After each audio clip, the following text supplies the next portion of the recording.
All right, NBA Roundup, take two, action. Sorry, it's a little inside joke. What's up, Hoop Heads? Your boy JB the Chef here, coming at you from Undrafted Hoops, where we cover the NBA. This is something we've tried to be more consistent with, our live podcast, but, we're struggling to put it all together right now. But we got something for you tonight. If you've never watched one of our shows, definitely check us out on Facebook.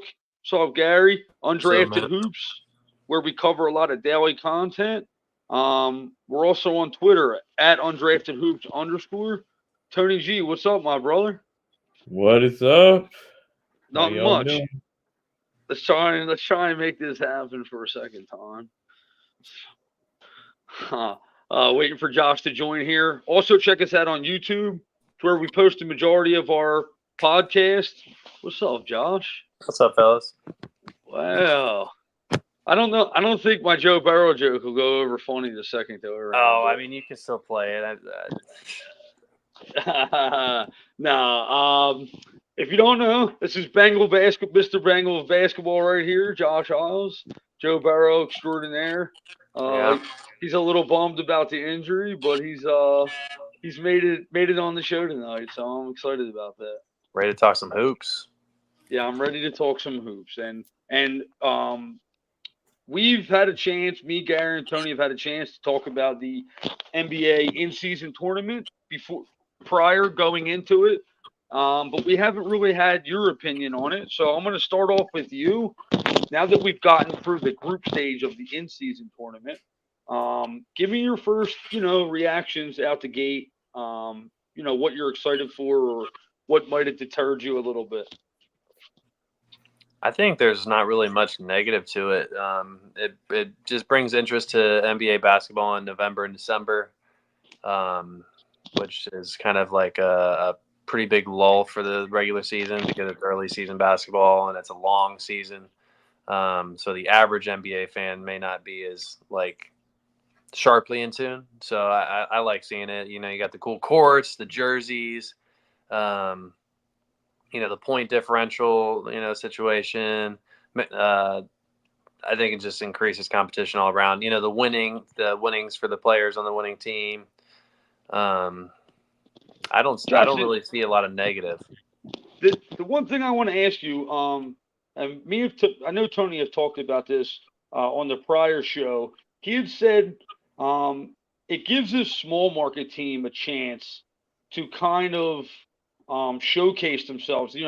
They might be the 8-9 seed come playoff time, but right now a team like Indiana is really showing you that not only is it just a hot start, this is something that they can maybe snowball to the back end of the season. Yeah, I absolutely agree. Tony, I'm gonna jump on you right out the gate because me and you have been big on Indiana going into this season. We both had made wagers on Indiana's win total. Are you surprised by this from Indiana? To get this kind of a hot start out the gate? Not surprised, but kind of surprised at the way that it happened. They went into Philadelphia, defeated them. Was at that game. They adjusted. They had put guys on Naismith on Embiid at the foul line. Then they sent a bunch of double teams. That was an impressive win. But then they went down to Atlanta, right? They're down 86-73 at halftime, right? Sounds like a The third quarter happens. Halliburton goes off for 23 points, has 6 threes, 4 assists, and the Pacers take the lead going into the fourth, 119-114. And end up winning that game 157-152. That was the most impressive moment in the in-season history. I'm saying that right now. Most impressive moment so far. Going into the fourth quarter, 119-114. Wow, yes. Tony G said put it in the archives. Uh, Gary, they're going to name an MVP in this thing, and it's obviously so early to tell because there's still 4 more games in front of us in the quarter. There's still 4, 6, 7 more games total if you count all the games combined. And these And final games have huge weight. yeah, huge. I mean, whoever wins is going to be the obvious MVP, most likely. Tyrese Halliburton. Um, I I literally had to stare at this to see if it was right. It says he is averaging 28.5 points on 11 three-point attempts a game, shooting 47% from three. Dude, he's averaging 13.5 assists in 4 of these in-season games. That is that's numbers like that's Steve Nash shit, bro. And this is a kid, bro. He's not even the maturity and understanding of the game isn't even it's just still learning at this point. I mean, he's got to be the front runner out of the gate, right? I mean, you'd like to think so. Especially, didn't they go what 4-0, 4-0 through Yeah, the first, through the group stage? I mean, that's super impressive. He's I got, think them and the Lakers. yeah, he's got a decent team around him. Not that he has another superstar with him. So it's really him carrying the team when they need him the most. He's putting up numbers you've never seen before, like putting up 13 assists with almost 30 points a game. That's incredible. I'm pretty sure he had one like really crazy game where it was like 40 and 20 or something ridiculous like that. That might not even been in the tournament, but either way, he's the what he's turned into is insane. And like you said, he's still a kid, so there's Absolutely. still room for him to grow. He's not even in his prime. So the only unfortunate thing to come out of this is that they have to play Boston. Josh, the first time Boston played Indiana this season, they literally steamrolled them. I think they won by 50, and they scored like 150 points. It was like 155 to 103. Yeah, I mean, are we just looking at like yes, it's in Indiana, but are we just? I mean, is Boston just going to smash them out of the? I mean, I think it's possible, but it's also I think it's within the realm that it's a game, just being a home game. And all things considered, I think that and Indiana would have to shoot really well, but I think Boston's the best team in the NBA. So yeah, so do I, and we're definitely going to touch on that in the power rankings. Let's jump right over to the Pelicans and the Kings, and we'll predict. The single elimination can create some real chaos, especially in the NBA. Like Boston lost to Charlotte. and they got to go on the road. Anybody can beat anybody any given night. Yeah. Now you're getting 8 good teams, so now really anyone can really beat anybody. Yo, and this is another very important thing. Yes, you have 8 good teams, but you have 8 teams playing on the momentum of the season right now. And you might get a team in the playoffs that finishes up as the 4 seed, but they limp in and they get upset by the 5 seed. But right now it's kind of like a momentum thing. And yes, Boston is probably the best team in the league, but you do make a good point, Gary. On the road, single elimination, you just got to win 1 or 2 games, and you're right there. So, that is the exciting part going into this, and I'm very interested on how this shakes out. But let's pivot right over to the other Monday night game. This is the team. Man, both Western Conference games are so big, but Pelicans Kings is high powered action.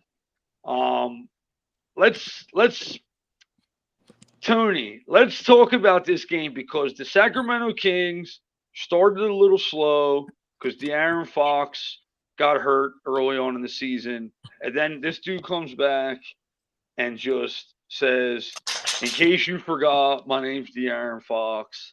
And he's been almost unstoppable and can be definitely debated for MVP of this thing so far. How do you see this matchup shaking out? Because this one's got fire starter written all over it, bro. Well, one thing I just want to say, I don't think there's a better team to have a home game than the Kings, because that crowd is going to cheer like it is the NBA Finals. So the atmosphere is going to be incredible. Favor right now, I mean, I would say Pelicans match up really well with the Kings. They're going to have a lot of trouble trying to cover Zion. I Agreed. mean, I don't know who they're really going to throw on him. Hopefully, Keegan Murray's back for that game. I think he's supposed to be. But they definitely need him. If not, then if you're going to throw Harrison Barnes on him, and they're just going to get destroyed. So Yeah, and I think Jonas might be a little bit of problematic for Sabonis. Um, Sabonis he's playing great this season, but Jonas is a grown man, and I think he's going to definitely cause Sabonis a little bit of problems. Josh, how about you, man? Are you how you feel about this game? I know CJ McCollum came back today. That was a huge plus for them. He actually led the team in shot attempts. So he didn't shy away from the rock, and I didn't expect him to. Obviously, him being back and the possible return of Trey Murphy being back for this quarterfinal game. Um, I'm thinking the Pelicans might be able to steal this one on the road, even though they're not that great on the road so far. Yeah, me and you have actually talked about the Pelicans a little bit, and them at full strength when they get these guys healthy. They're kind of sneaky good. Oh yeah. And with all those players back and healthy, and who knows how they're going to be playing right away. I think top to bottom, the Pelicans are better than the Kings, but on the road's tough. Yeah, exactly. It's extremely tough, and it's hard to say with just that game. But like, I'm even speaking just overall. You know what I mean? Like in the grand scheme of who's the better, more talented squad. If you're looking from rotational players, Pelicans are tough. Very tough. Defensively too. So I might be fond of Pelicans. I might be talking myself into it. Gary, we're going to pivot to Knicks and the Bucks, but real quick, tell me who you like in the Pelicans Kings, and I want you to go right into the Knicks Bucks. I mean, I agree with pretty much with mostly what you guys were saying. Like the Pelicans, top to bottom, are a better team, I feel like, overall.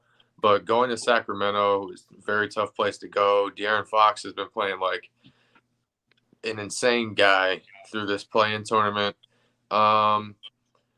Averaging 36 points a game in this, by the way. Just because it's in Sacramento, I'm going to pick Sacramento. I think Sacramento's going to pull it off. I think it's going to be a great game, very close, come down to the wire. But I think De'Aaron Fox and the Kings have, being at home, they'll be able to have a better, like, they'll clutch it up and pull it out. De'Aaron Fox is averaging 36 points, 8.7 assists, 8 rebounds, 1.3 steals in the 3 games he's played. Yeah, that's wild. He's also shooting 38.5% from 3. That's unstoppable. Yeah, for sure. That's crazy. Let's pivot right over to the Knicks Bucks. Milwaukee has definitely found something. Damian Lillard and Giannis have scored 60 points combined in the last 3 games. The Knicks or whatever, Julius Randle played well in his game against the Hornets. Bucks, I'm all day Bucks. I'm not even overthinking this one, bro. In Milwaukee, forget it. I mean, yeah. Again, they're the better team. They should win. I don't like Julius Randle, especially not in like big important games. I don't feel like he's super reliable. Some days he shows up, some days he doesn't. He looks unmotivated. Some days he wants to score 40 points. I love Jalen Brunson. I really like what I'm seeing from RJ Barrett this season. I think he's starting to really grow into his own. But, I mean, Chris Middleton's starting to come alive. I watched Brook Lopez just drop 40 points the other night. That team's capable of 39. doing anything. And when they get 39. Yeah, but get it right, Gary. When they get the chemistry rolling, like they're starting to, the Bucks they're going to be a hard team to beat. So I mean, I'll take them over the Knicks, especially at home. Hey, Josh, is Giannis and Damian Lillard? Are you starting to, in the beginning of the season, everyone just expected them to score 50 points a game and be unstoppable, and they started about 500, just like the Miami Heat did when they got together, right? When Miami Heat got together, they were 500 through about 15, 20 games, and then they said, we don't know how to lose anymore until they got to the finals. But and yes, Gary, I said it before you could say it. Um, I'm extremely excited what I'm seeing from this Milwaukee team. Are you starting to get a little excited about the chemistry that these two are building together, the 1-2 punch? Yeah, I mean, I really am impressed by it. Actually, I think there's a couple of these games this week that they came back and won in the fourth quarter against the Heat, and then it was the Blazers game. Two games that I was paying attention to that they were down like by double digits in the second half, and still came back and won both of those games. And I mean, I like seeing that just because it's, you're talking about building the chemistry and how, like, it's going to be a little rocky to start. That kind of shows them like figuring out like in clutch moments how to like really just make it happen between the two of them. When it comes down to it and they got to get a few buckets to get a win, they can do that. And if they can do that while they're down 10 points and even like I think almost 20 against the Blazers, like you said, if they play 60 games together in the regular season, they might be really tough in the playoffs. Here's one thing, Tony. I'm going to pivot to you in a second. Here's one thing I want to say though. Going into this regular season, Boston Celtics, Milwaukee Bucks, best two teams in the East. Everybody cannot wait to watch them in the Eastern Conference Finals in a 7-game series. But no guarantee. But yeah, there's no guarantee. But what we might get is a head-to-head in the in-season tournament to go to the finals of this thing. And hey, if they do play each other, it's a classic. Then we're like really excited for the playoffs and the potential matchup of them two. It's kind of like a storyline builder almost. And 100%. I feel like I'm playing NBA 2K out here. You know what I'm saying? Yeah. So it's something to consider. Just the momentum of everything. And Tony, you've been a couple conversations I've had with you. You've been a little bit of down on Milwaukee, and I think a lot of it, and I don't think it's a judgment thing. I just think that you're seeing that they're an older team. You're seeing Brook Lopez a little bit older, despite his ability to still score the ball, play good defense. Jay Crowder's out a long time. Chris Middleton played well the other day, but has been a little banged up. Are you starting to see the adjustments that their coach Griffin is making? Do you think that they're making adjustments to adapt to Giannis and Lillard getting 20 touches a game, 20 shots a game? No, I just think they're just much better than these teams during this stretch. I still think they're a great regular season team, 50-win team, but I still see them with major flaws. And I am going to be betting the Knicks heavily in this matchup. I assume the point spread is going to be at least, I don't know, 7. Yeah, 6. I was going to say 5 or 6 maybe. I just feel like they match up really well versus the Bucks. I think the Bucks will probably end up winning, and that will be better for the semifinal if we get to see Bucks Celtics. Everyone would love to see that. It would be one of the most watched regular season games ever if we get that matchup. But I like the Knicks. They're gonna wall up against Giannis. Mitchell Robinson is an incredible defender. Can they make enough shots? We'll see. But I do think we're gonna see a barn burner in Milwaukee. I love it, bro. And speaking of barn burners, the other Western Conference matchup gave us like a gift. Like, I don't know if there's a basketball god, but if he is, I believe in him.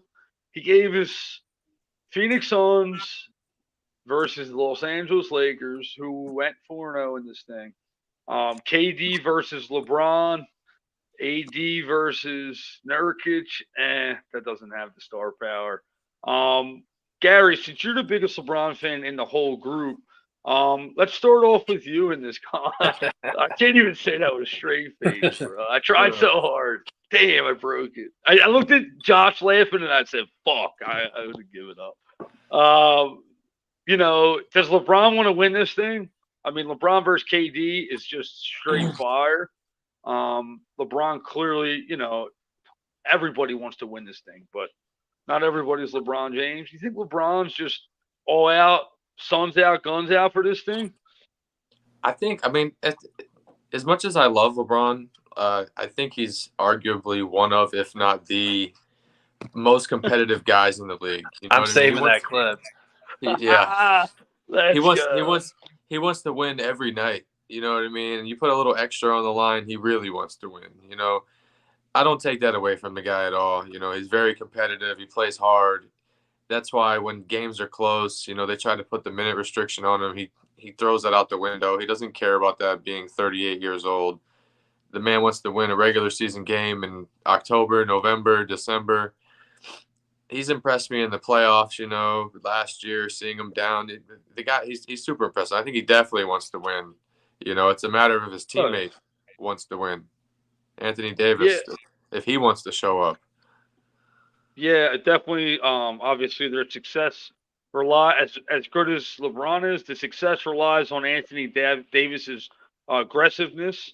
I think last game I seen Lakers versus Suns. Anthony Davis was bullying the fuck out of Kevin Durant, and it had me hyped because as much as I clown the guy, I need him to play basketball like that because that's where he's at his peak potential, and that's where my eyes are glued to the television is when that dude is in takeover mode. So I hope we get that version of him against the Suns because they're going to need it. I want to mention Kevin Durant's stats.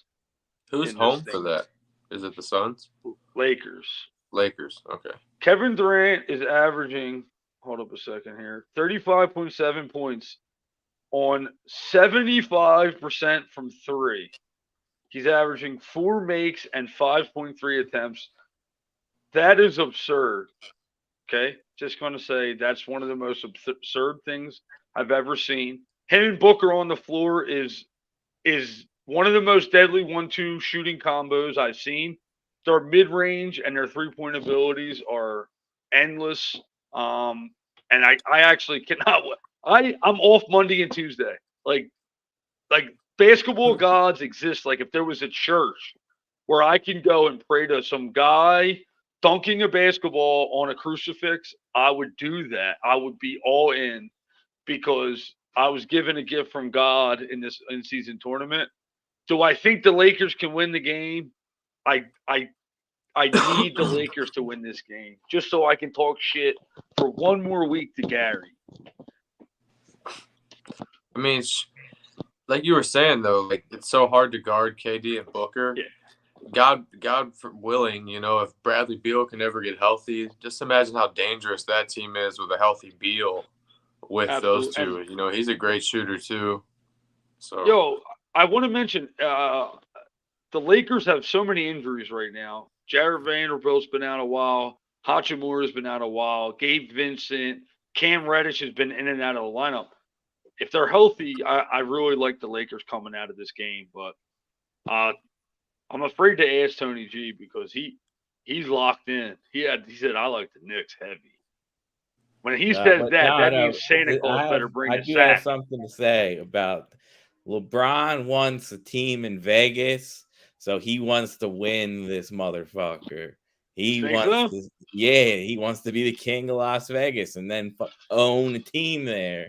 So he's He's going for the victory. He's going for that. LeBron He's Presley. trying to win fucking MVP of the end season. I don't know if he will pull it off. I'm not going to doubt him. I'm here for it. What are his numbers in the tournament? He's averaged 25 points. He's shooting 58% from three, actually. He's averaging 8 rebounds, 7.5 assists. So, I mean, his numbers are right there. His plus minus is one of the best in the tournament, top 10. Devin Booker's averaging 8 plus 18 in the tournament. That's by far the best. The only person I see closer is Donovan Mitchell, and he no longer is in this thing. So, just let's have fun with it. Real quick, we're going to end this segment on the in-season tournament, but I want to know who you have winning it. And I'm going to start with you, Josh. Put you on the spot. I'll put you on the spot.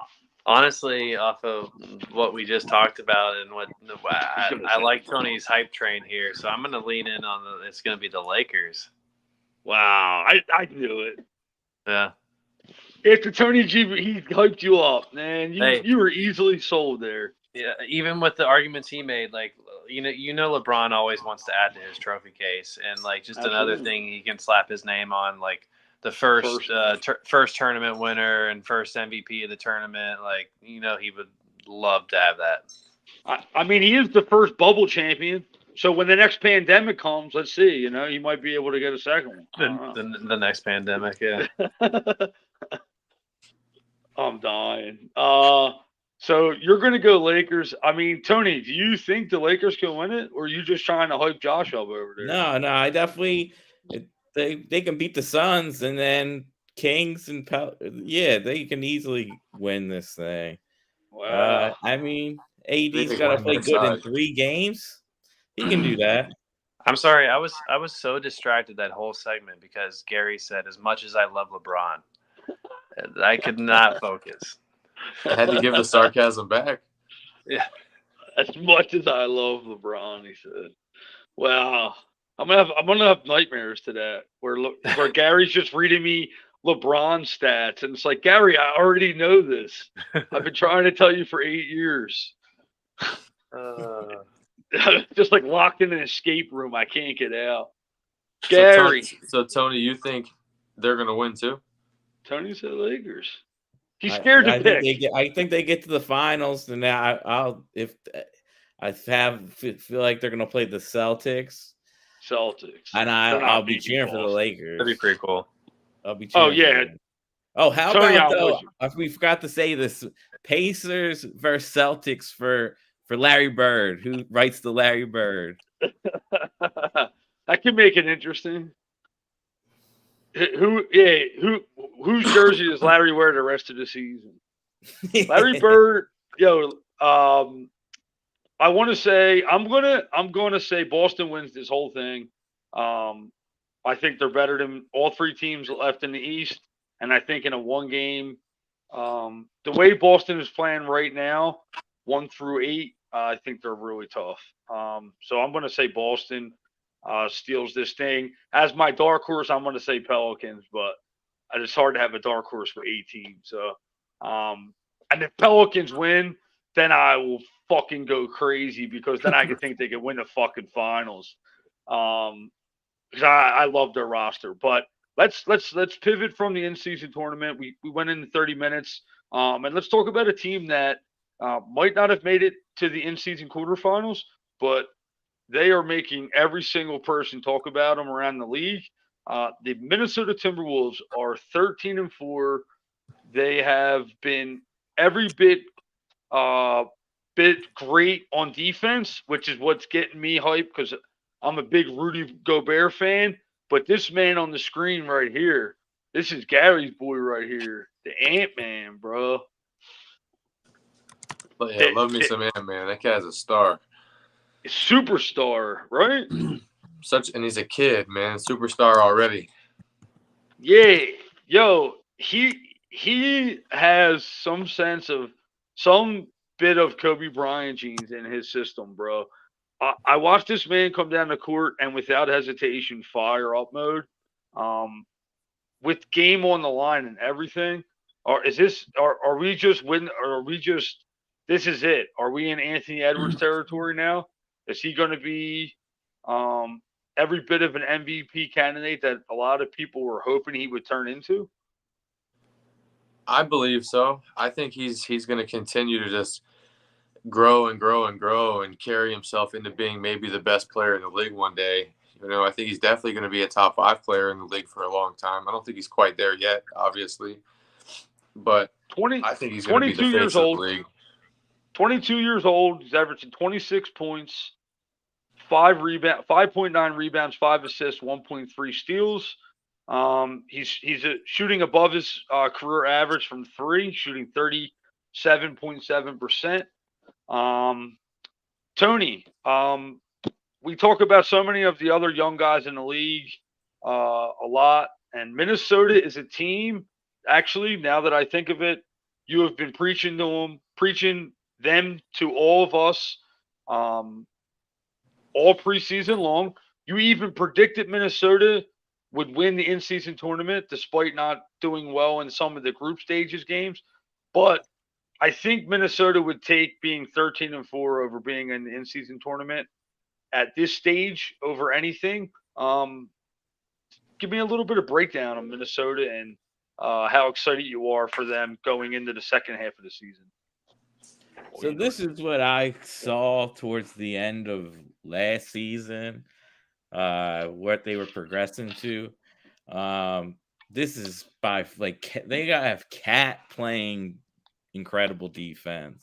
Their scheme is just so good with help defense and all and such. And their McDaniels has been out like the last 5 games, so they're not even at full strength right now. But they have no weak spots. Minnesota, like they come all of a sudden you sub out. Kyle Anderson is having an incredible defensive season.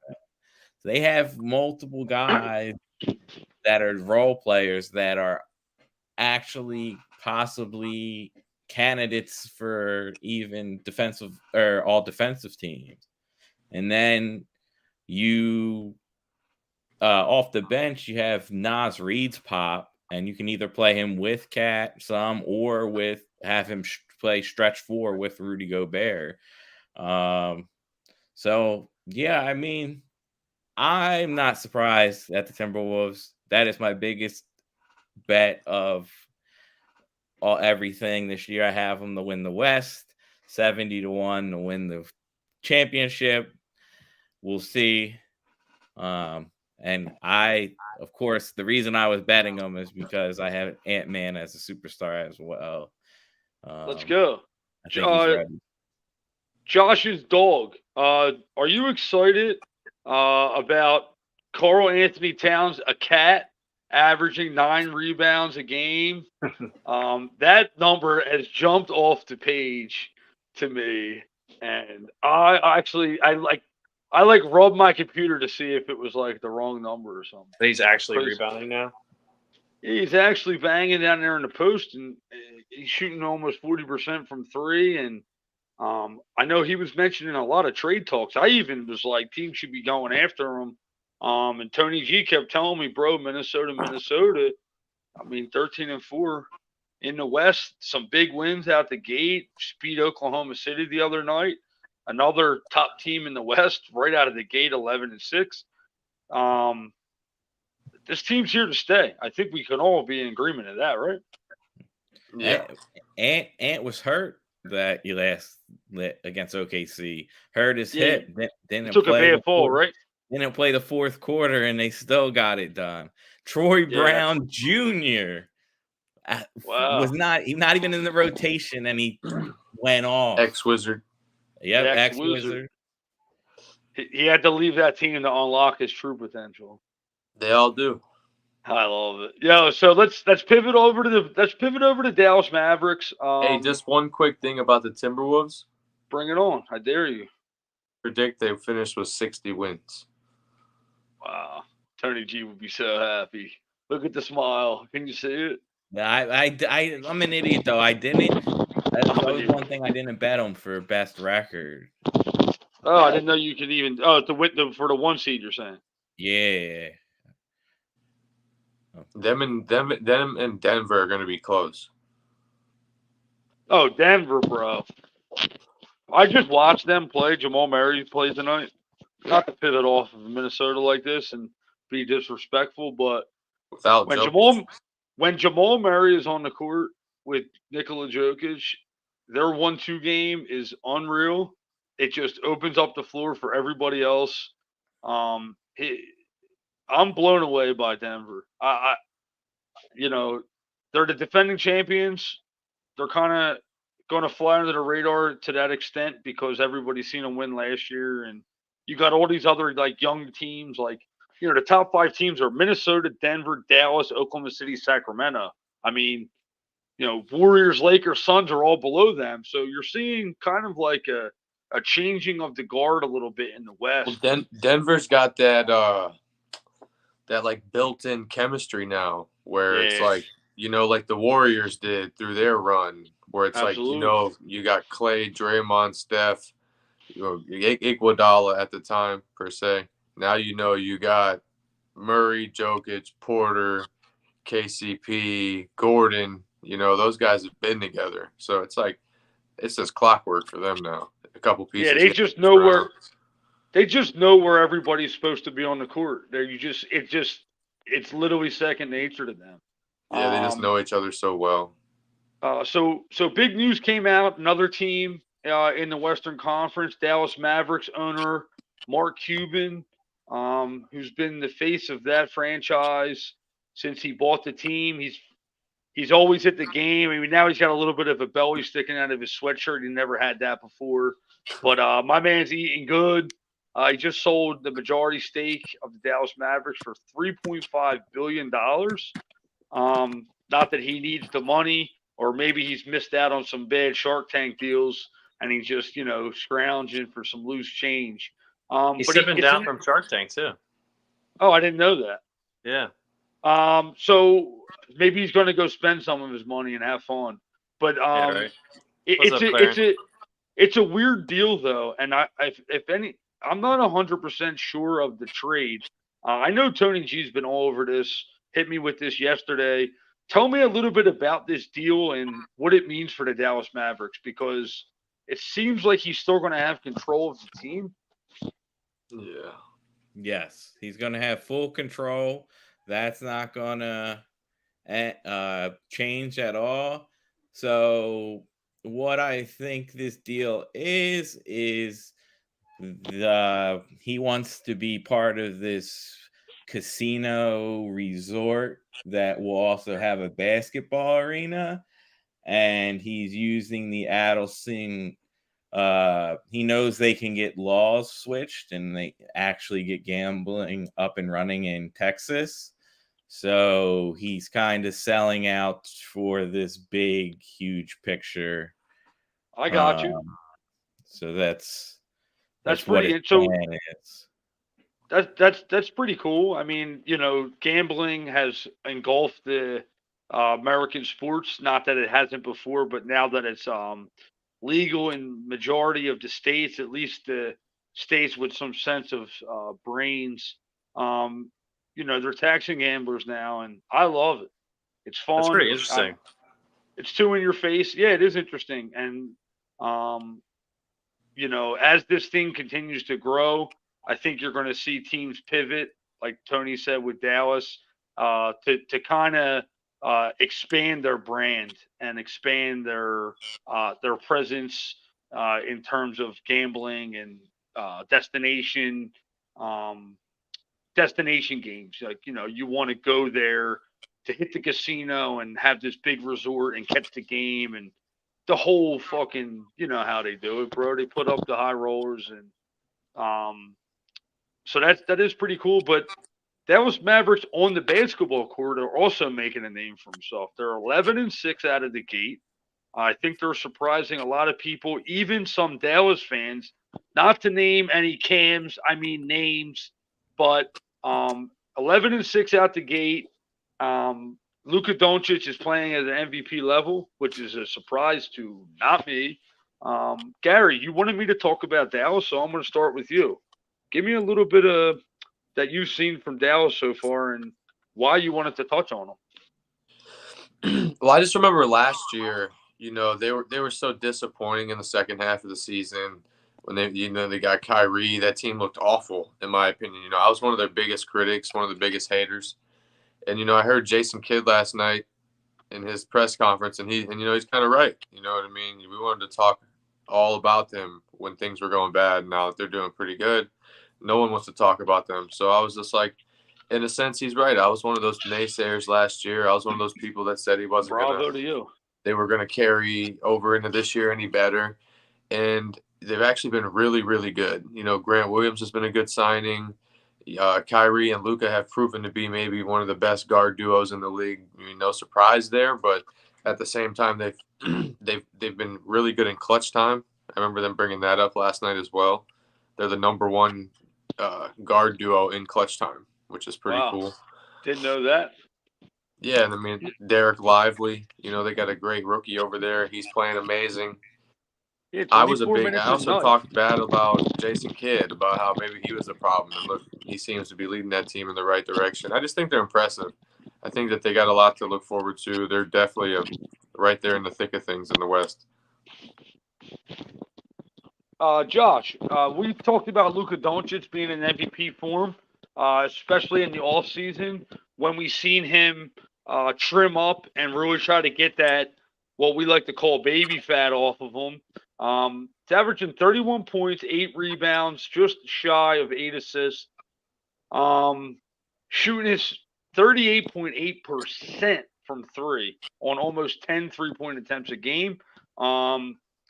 His usage is high. He seems to be like the guy that's dictating the offense as opposed to Kyrie, a little bit more off ball, which exactly how I've seen it coming out this season. Is Dallas surprising you a little bit? 11-6 out the gate. I mean, that's a pretty strong start. Yeah, it's a stronger start than I expected them to come out with immediately. I think that's close to what their win percentage might be, but I kind of mentioned maybe the MVP emergence from Luka, and he's probably going to have that type of season, but I just don't realistically, unless the Mavs are a top 2 seed in the West, I don't know, I don't see him having the resume to stack up against somebody else on one of the top 2 seeds that is also averaging 30 a game because Jokic, Fox, SGA. Right, Jokic, Fox, Tatum, these guys that their teams are going to have better records. It's Kyrie's a great duo and teammate for him, but he in a way hurts Luka's MVP odds. Yeah, it's crazy to think because, like I said, Luka's still averaging 31, 8, and 8, but Kyrie definitely pulls some of the usage from him. And you're probably right. They're probably going to have to finish in the top 2, maybe 3 in the West. But, if Denver's 1, his numbers are what they are, which are nothing shy of incredible. Ridiculous. Yeah, so... Gary, I liked it. I liked the reasoning why you did that, and I kind of want to touch on something that happened a week ago, and it has to do with another coach kind of calling the fans out per se. It was one of the weirdest things I've ever seen. He probably took the entire arena for a loop, but when Kawhi Leonard was shooting a free throw the other day, the crowd was booing him pretty hard for the majority of the game, and Popovich just, I don't know, he had enough, and he grabbed the microphone and he was like, "Stop booing this dude, it's not who we are," is what he said. And what he was saying was this guy gave us finals MVP, and, we left on good terms, kind of, and Popovich has never slandered this guy, and I don't know, Jason Kidd kind of came out and said something the other day, and Steve Kerr has always been vocal about giving these players a hard time all the time, and people call these guys soft, but Tony, I know you love Popovich, and me and you talk about this guy all the time.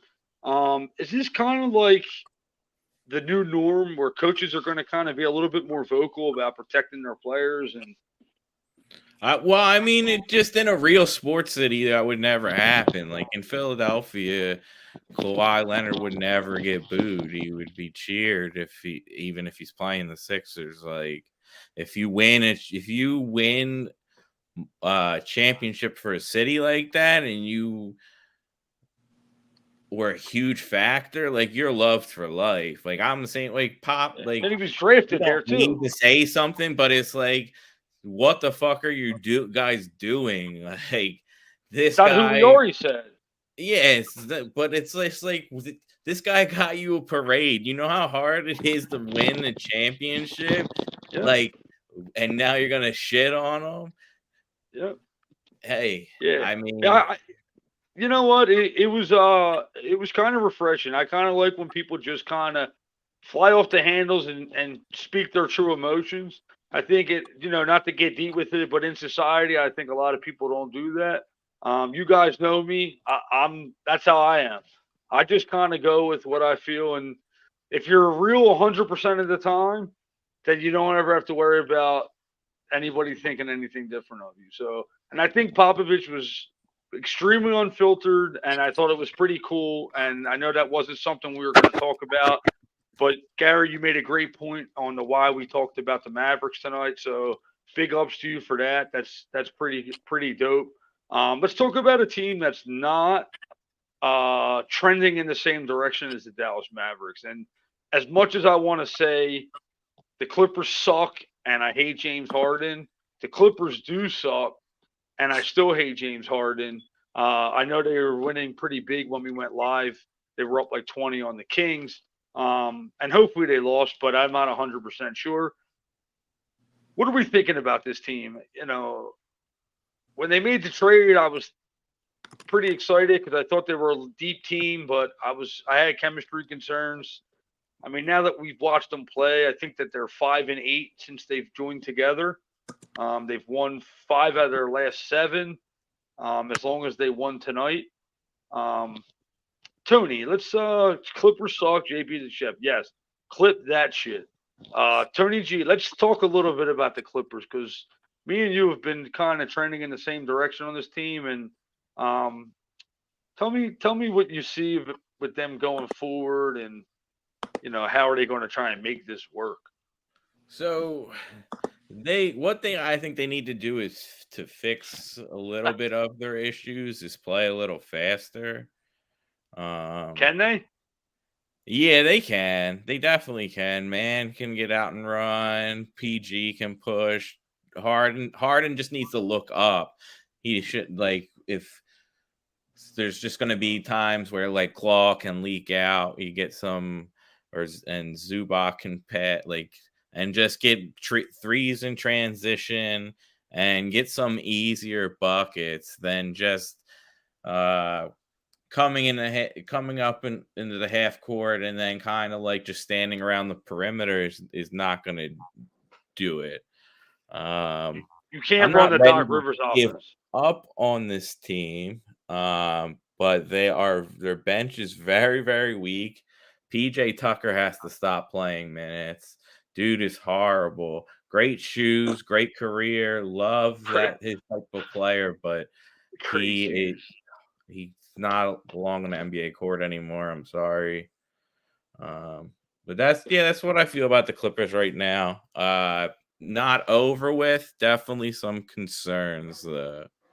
Yo, the one thing I want to talk about the Clippers that I've noticed in the last, like, say, maybe 3 or 4 times that I've watched them, Zubac has benefited tremendously from the James Harden trade.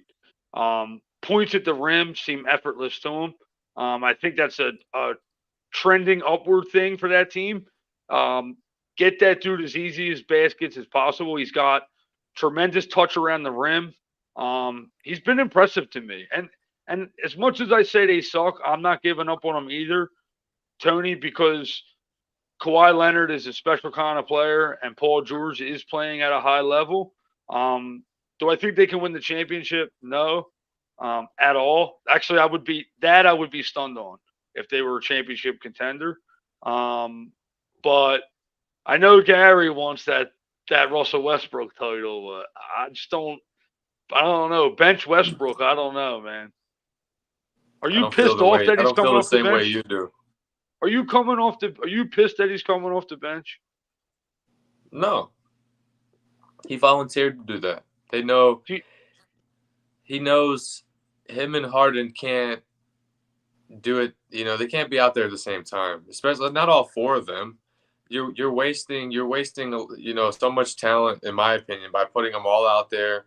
You know, one of them's got to be able to come out there with the second unit and get some freedom.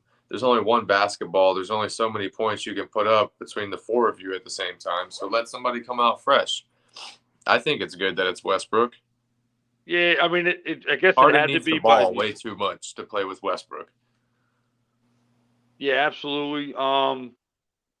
Josh, we want to pivot over to Magic. Is there anything you wanted to touch on with the Clippers? Because I mean, if it was up to me, I would just tell you how bad they sucked for the next 9 minutes. But Yeah, I think After if Josh, they I figure want out, to give you my opinion.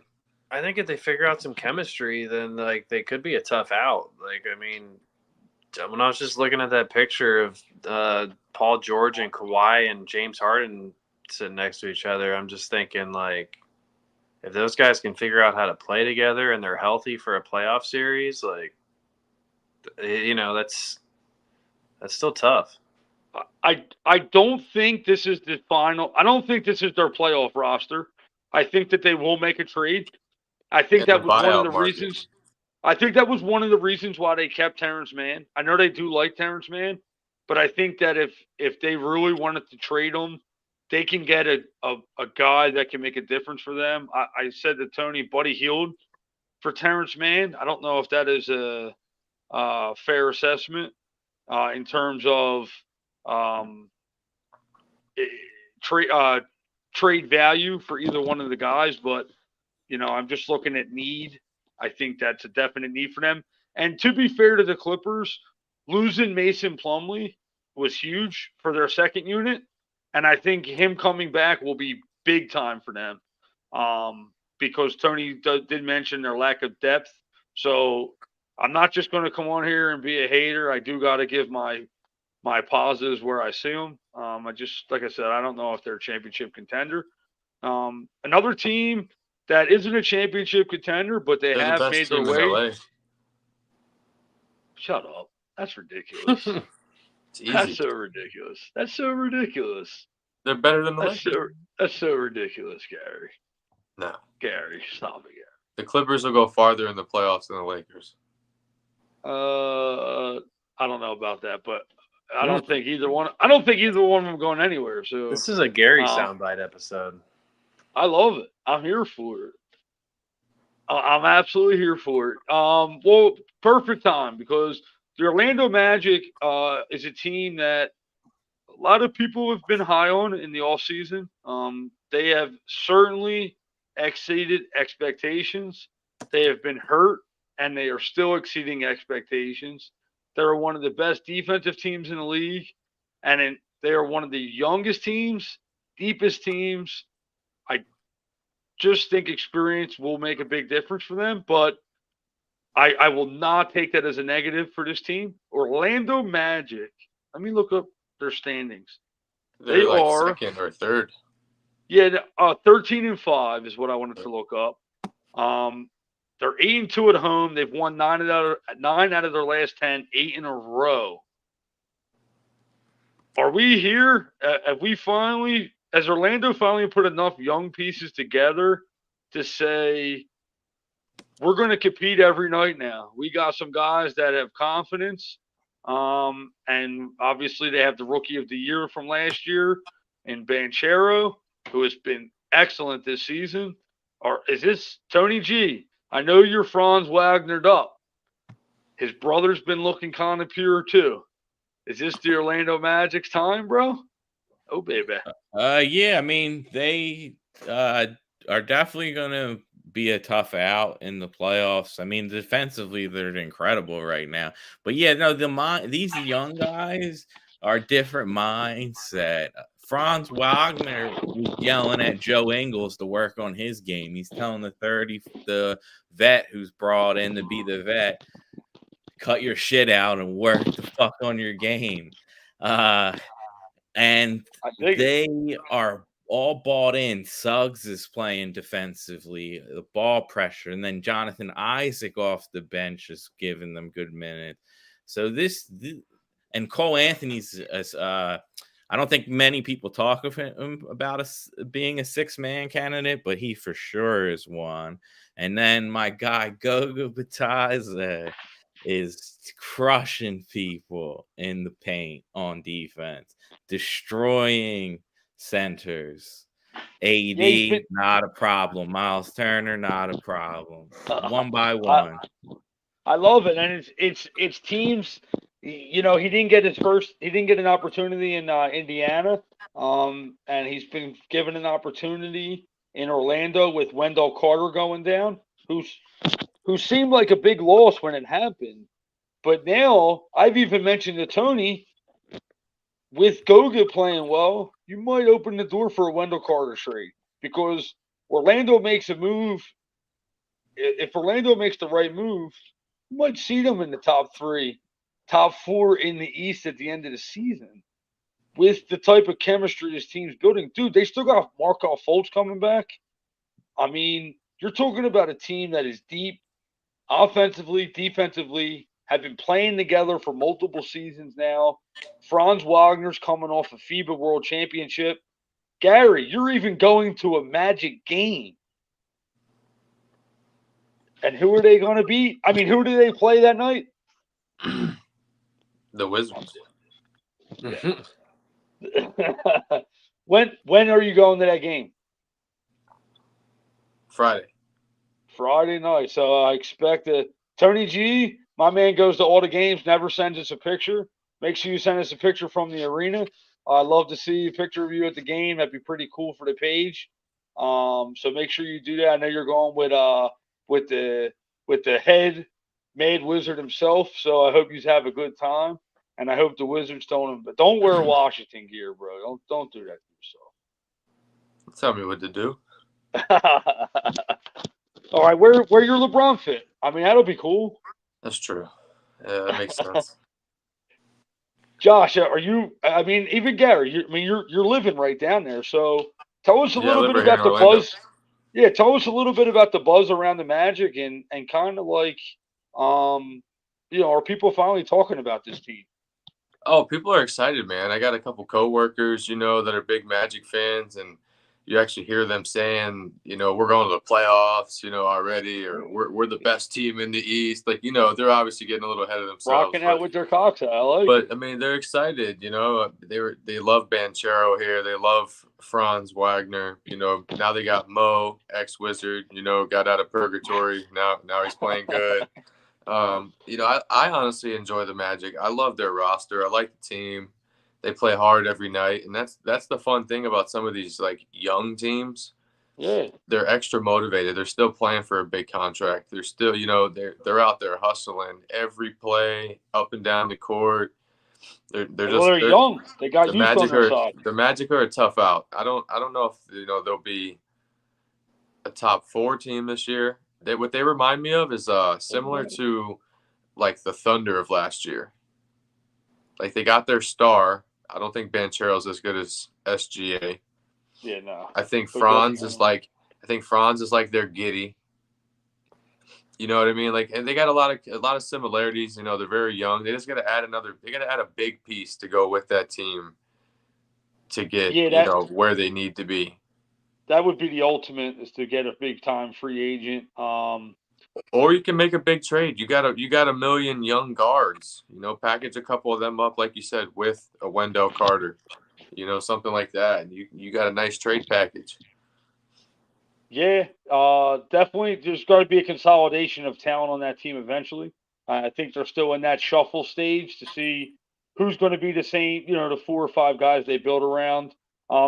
Even Gary Harris is the team veteran. He's playing well in spots. He's had some really good shooting games for them. Gary Harris, no, for sure.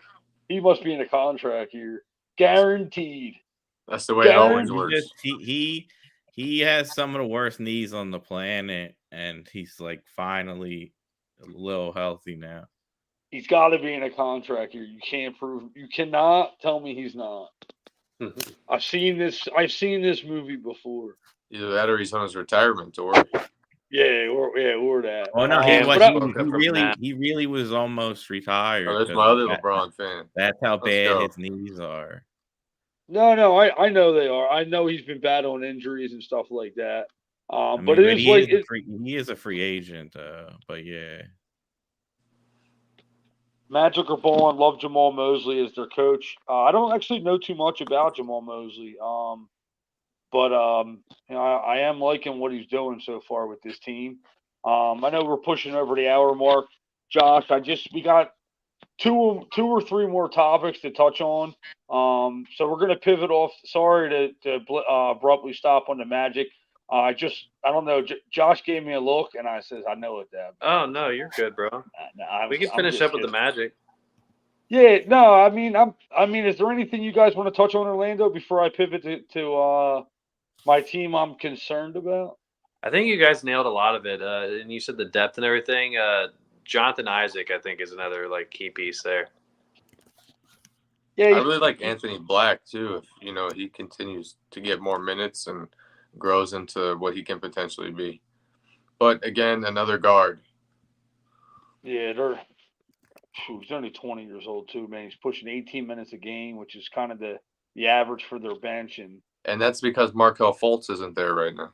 Yeah, absolutely. So let's just honestly, it's been refreshing so far to start this season. A lot of these young teams are starting to show. They've been ridiculed at times for being bad, but at least there's some sense of direction. How long is Wendell Carter Jr. out? I want to say another 3-4 weeks, or didn't he break his hand or fracture his wrist?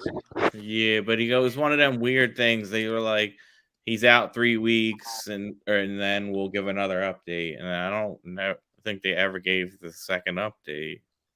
Yeah, I'm gonna pull it up as we go through it. 1 second here. I just pulled it up. Give me 1 second. I honestly think that they could fucking trade him. I know it sounds ridiculous, but yeah, I mean, they could get a lot with him. His contract is super favorable, so $14 million he's getting. 14 million. Actually, maybe not. He's making 13 million this year, 11.9 next year, and 10.8 the following year. His contract might be way too good to let go of, especially for what he's able to do for that team. But let's pivot to a team that actually does need a center themselves.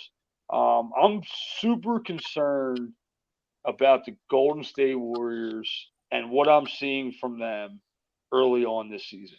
Yeah, the story's been Draymond's suspension, but if you look in the background, there's a guy that used to look like Andrew Wiggins and play like him. Played well against the Kings the other night, but fell apart in the second half, and honestly looked like he wasn't even part of the team. Am I the only one concerned about Golden State here? Josh, I'll start with you because I know you enjoy watching this team as much as I do, and so does Gary and Tony. But when they got Chris Paul, who just got hurt like the other night, which is nothing new, is this a team that Charles Barkley actually might be right on? Are they past their front? They're past their contention era. Old and small. Yeah. I think they are. I mean, I think they're gonna pull it together and end up looking better than they're looking right now and make the playoffs.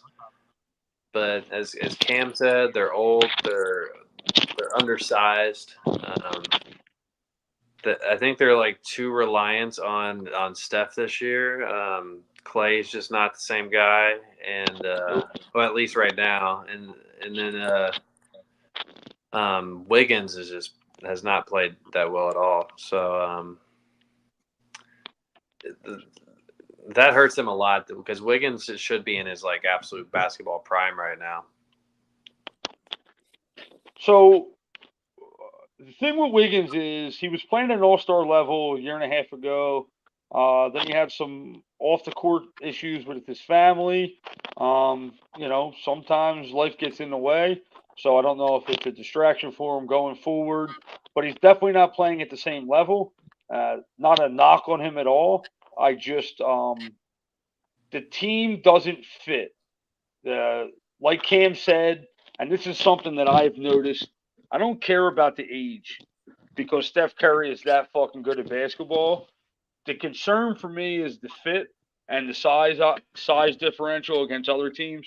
I'm just going to go out and say that the Golden State Warriors will shock people and make a big trade before the deadline, whether it be Wiggins or Klay Thompson.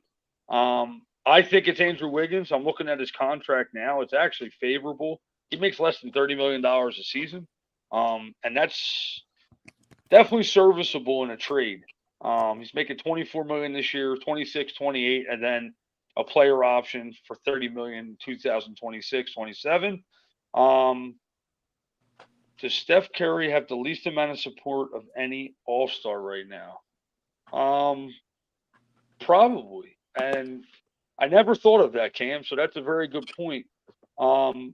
Yeah, at this rate, at the level Draymond's playing and Wiggins and Clay and Looney is, just a defensive stopgap, rebounding guy. Probably. And that's where Gary comes into play. He says that, or I'm sorry, Josh, he said that they seem a little bit overly reliant on Steph Curry. I thought they were going to be better. Tony, is this it? Is this the end of that era? Are we just done seeing Golden State compete for a title? Yeah, I honestly, that's why like Bob Myers just got out, and because he knows it's going to be tough decisions, maybe not paying Clay or having to trade Clay or stuff, but yeah, like I think there's a little too many holes this year to where even if they make deals, I do think they can get better and more competitive, but actually like beat Denver and win a championship or beat the Bostons of the world. I don't think we're seeing it anytime soon. Sad, Gary, are you sad? I'm kind of sad just talking about it. I mean, I'm not sad because they're as long as Steph Curry and that team is healthy, I'll never doubt that they can't win a series. Absolutely. However, I mean, I don't think they're the same as they were, but it's definitely not because of Steph Curry. I feel like he's the only one on the team that's not aging and losing his touch. I mean, whatever happened to Wiggins off the court and him missing time, he came back not the same player. The injuries ruined Klay Thompson. I know he wants to. Yeah. You want to bench me? You want to bench Wig? I mean, yeah. I think they kind of should want to bench him. I mean, yeah, I agree. he can go out there and give you 12 points real quick in 5 minutes, but he can give you 0 for the next 20. I mean, he's a spotty player now. He doesn't have the knees anymore to run with you like that, but he also doesn't have the pride to say he will come off the bench. I think that's him. I don't know. I think that's him, being upset. That's why he acted that way, because he knows it's kind of true. They'd be better off just letting Steph and Chris Paul start, with Wiggins. And I think that Dario Saric should start over Kevon Looney. I think Saric has been playing really good for them too. I think Clay has been their biggest problem. And Draymond. Clay and Wiggins. Draymond's out there just trying to headlock people, get suspended, not there for his team. We already knew he was the enforcer, but I think he turned into a menace. Yeah. The Gary Payton injury is not going to help them either. Yeah, he was a big positive player for them. Yeah, big loss for them. Yeah, Clay can't move. He can't turn. He can't. All he can do is shoot. I think Clay's still going to try and rob somebody in free agency. Oh, he'll get his money. I don't know. He's not going to get a max deal though. No, but he can go out there and get $30 million a season. Which is crazy. Chris Middleton could. Yeah, he gonna hit you with that. I'll pay him $30 million to come shoot threes off and be double teams. That's crazy. He gonna go to Charlotte for $35 million a year. He gonna replace Gordon Hayward. Yeah, I'm sick. I'm mentally ill though. So Moses Moody, I want to say I did mention Dario Saric, who's one of my. I love Dario since his days in Philly, and I like the fit on this team. But Moses Moody has been pretty good too. Couple games that I've seen him. Um, he's hit some big shots. He's big body. He plays good defense, and I actually think he's the heir apparent to Andrew Wiggins at the three. If they decide to move him, I think it makes it a little bit easier. So he's been a bright spot for them. I even seen Corey Joseph on the court the other day. That blew me away. Forgot he was even in the league. I'll be honest with you. That was in But for Detroit. and Kaminga, Tony, this guy gets on the court, and sometimes he looks like the most athletic player on the court, and other times it looks like he won, play with the Golden State Warriors for one night. Um, this a guy that, if Golden State decides to make a trade, he ends up in a package, or is he one of the young guys they hold on to? Because, like we are saying, they are an aging team, so you can't afford to get rid of a 21-year-old. But what's your take on Kuminga's and his I influx would of say 20 minutes a game? he would get traded before Moody, for sure. Oh, yeah. I think Moody's the better piece, better fit of the two, better shooter.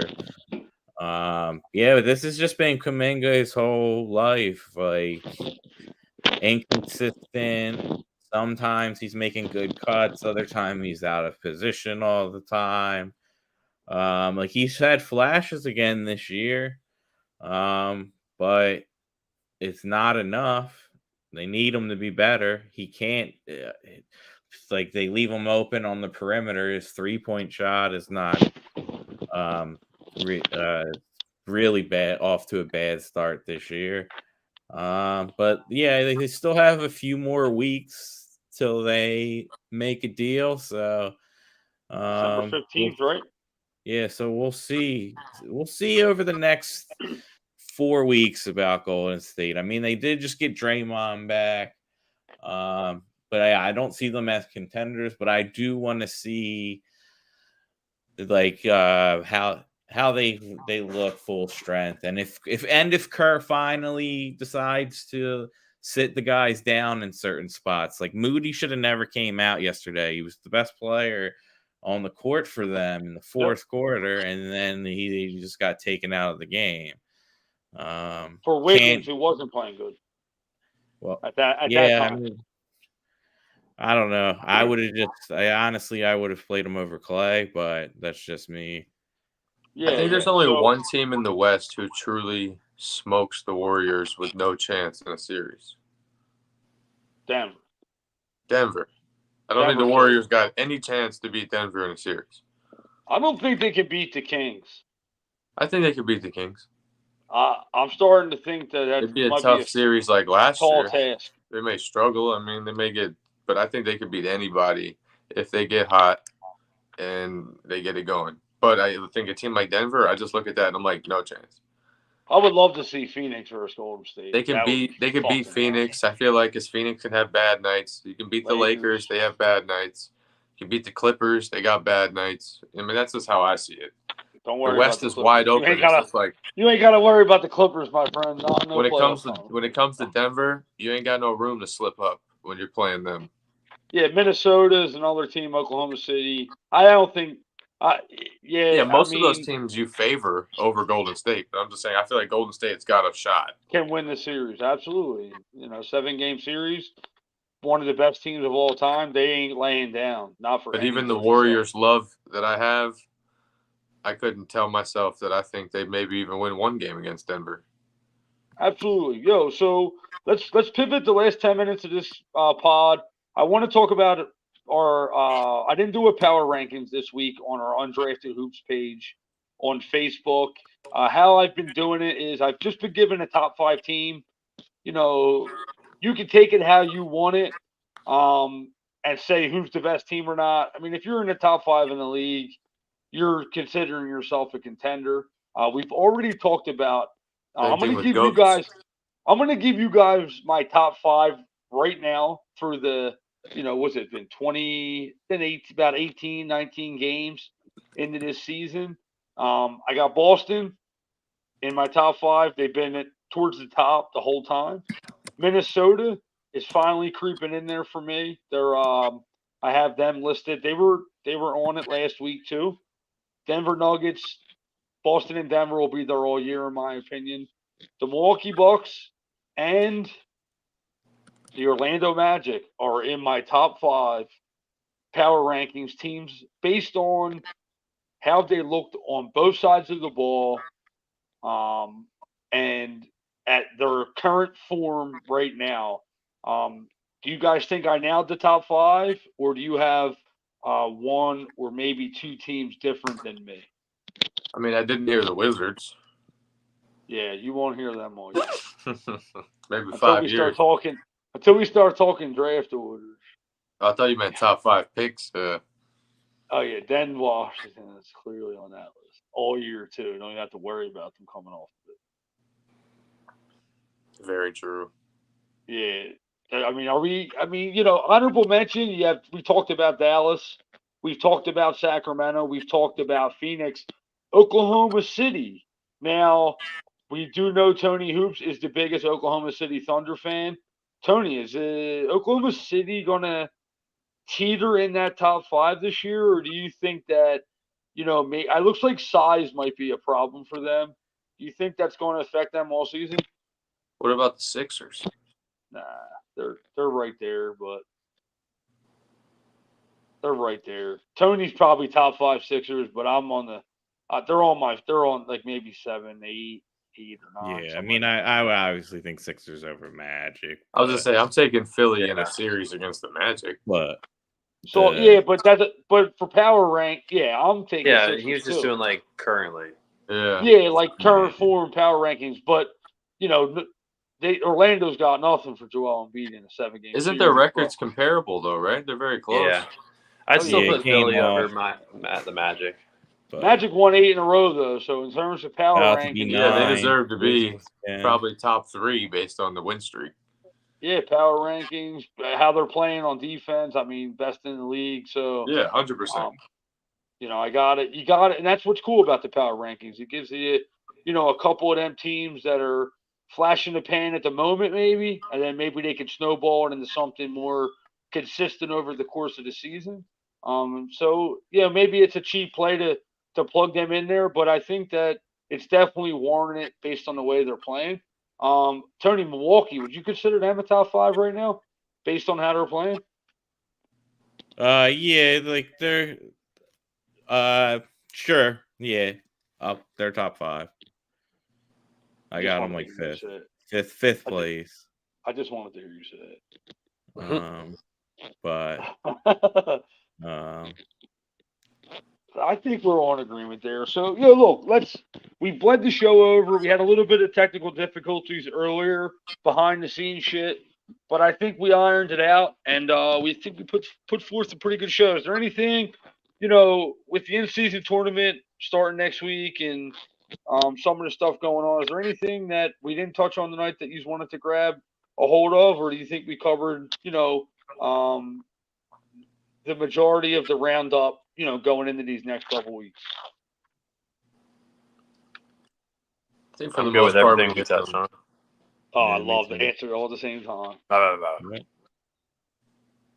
Now we're all silent. We need like an Uno card or something. Go ahead, Josh. No, I was just to say I'm good with everything we touched on. I think we went through all the topics we wanted to discuss, highlighted some of these unexpected teams so far. I'm excited. I'm excited to see how it all plays out. Honestly, I'm curious to see if the Magic can hold on to the magic, and maintain. There's 2 things we didn't touch on, and I just want to make sure we throw it out there. Houston Rockets went to 500 today, 8-8, but they've played some pretty inspiring basketball at home, to say the least. They're terrible on the road.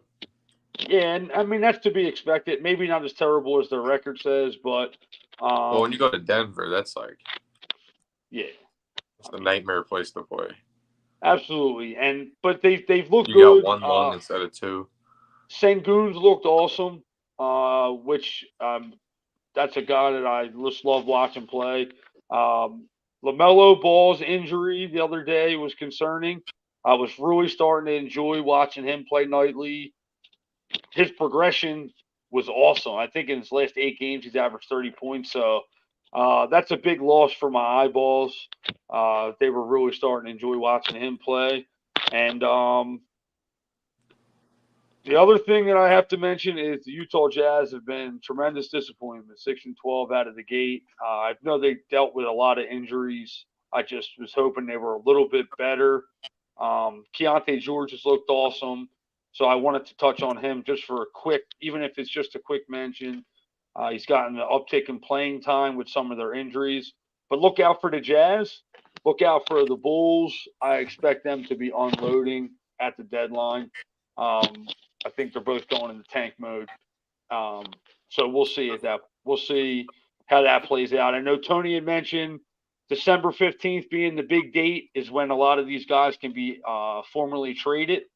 So I'm looking forward to that date, and I'm looking for a gigantic Woj bomb not too far after December 5th. And one last thing for me before yeah. you cut us all out of here. I never got to say who I thought was going to win the in-season tournament. I think it's going to be the Bucks. I think the Bucks win the whole thing. By the way, I think the Bucks beat the Lakers. Oh, I would love it. I absolutely would love. I mean, Giannis versus LeBron in the Vegas championship game would be awesome. I'm here for that. So I do like that pick too. I just didn't have the balls enough to say they were going to beat Boston. I'll be honest with you. I seen Boston lose to Charlotte, and it being single elimination, it only takes one bad game. Yeah, and they have put up some stinkers in some big games. So yeah. I'll say one other thing. There's not a championship matchup I wouldn't like in the in-season tournament. I agree with all that too. These teams I would like to, I think, have appeal to me. That's cool. Like to not root against any of the teams. I just don't want the Celtics to win because fuck the Celtics. I mean, there's only one team I don't want to win, and I know. We already know. you don't have to tell us. The Celtics. You could I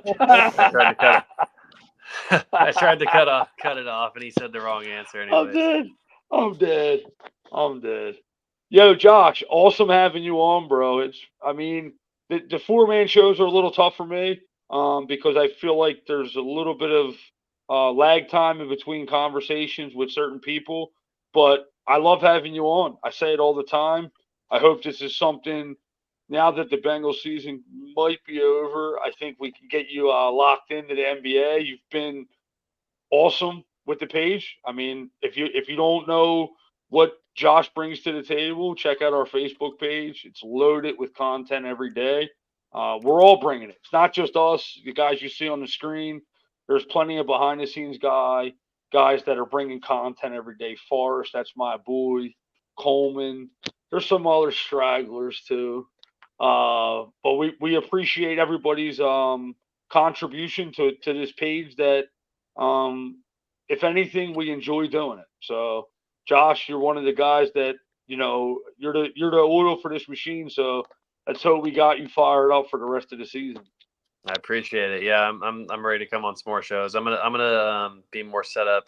Of course, the past couple of shows that I've tried to be ready for are nights that I picked up and worked, and I don't normally work nights. So it's life, bro. Yeah. Until we start making money on it, then it can't be that big of a priority for us. Yeah, right.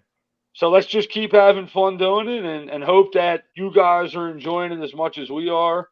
So I just want to say I appreciate you, and hopefully we get you on the next NBA Roundup. Tony Hoops. Tony Hoops, you're my boy. I'm probably see you sooner than later. Hopefully we could do a live show from Trevi. That would be dope at the upstairs lounge. Would be cool to do a show side by side, not just side by side on the screens. You know what I'm saying? Yeah, we'll definitely do that one time. Let's definitely get that done. Crush some pizza. Yeah. Little nice guys, some Rolling Rocks. Let's get it done. Let's go. Maybe for a Sixers game, post-Sixers game. Let's start to, you know what I mean? Start to stack up this idea. Well, all right. Well, we'll figure out one of the days. Peace. Peace, brother. JB the Chef. Facebook, Undrafted Hoops. Twitter, at Undrafted Hoops _ YouTube. If you haven't done it yet, smash the fucking subscribe button. Share it. Tell your friend. Tell the woman next to you in the cubicle. She don't even watch basketball. I don't give a fuck. Tell her to subscribe to Undrafted Hoops. That's all I know. Maybe she'll watch it. I don't know. Maybe she's an Orlando Magic fan and they win 45 games and she's hyped. I don't know. Just make sure you subscribe. That's all I ask. It's your boy, JB the Chef, signing out. Fuck the Celtics. Go Sixers. Peace out.